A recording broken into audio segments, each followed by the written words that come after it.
નમસ્તે મિત્રો, તો સ્વાગત છે આપણી ચેનલમાં। તો આજે આઈપીએલ ઓક્શનની મોટી જાહેરાત થઈ છે। કેવી જાહેરાત કે ઓક્શન ક્યારે થશે અને રિટેશન ક્યારે થશે તેની આજે મોટી।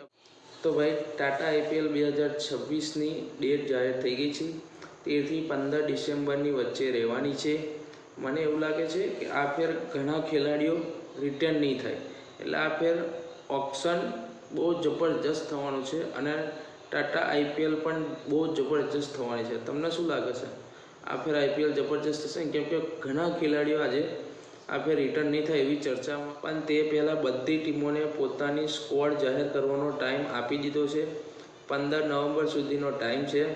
એ પહેલાં બધાએ પોતાની સ્ક્વોડ જાહેર કરી દેવાની છે, મતલબ કે રિટેન્શન કરી દે।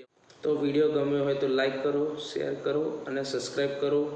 અને ઓક્શન જોવાનું નામ CSK, RCB, MI, GT, KKR, મેન તો હૈદરાબાદ જેવી ટીમો શું પગલું ભરશે, મતલબ કે કેવા ખેલાડીઓને લેશે અને કેવા ખેલાડીઓને રિટેન કરશે કે શું કરશે, એ જોવાનું મજા આવશે।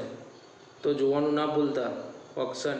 આઈપીએલ ફેન્સ માટે આ બધું રોમાંચક થશે, કેમ કે નવા ખેલાડીઓ પોતાની ફ્રેન્ચાઇઝી ટીમમાં આવશે અને નવા ખેલાડીઓ છૂટશે। જે નહીં ગમે એ ખેલાડીઓ પણ છૂટશે, જે ગમશે એ ખેલાડીઓ પણ આવશે, તો જોવાની મજા આવશે। એનો અર્થ એ છે કે કઈ ટીમ કયા ખેલાડીને રાખશે અને કઈ ટીમ કયા ખેલાડીને છોડી દેશે, એ બધું 15 નવેમ્બર પહેલાં ખબર પડે।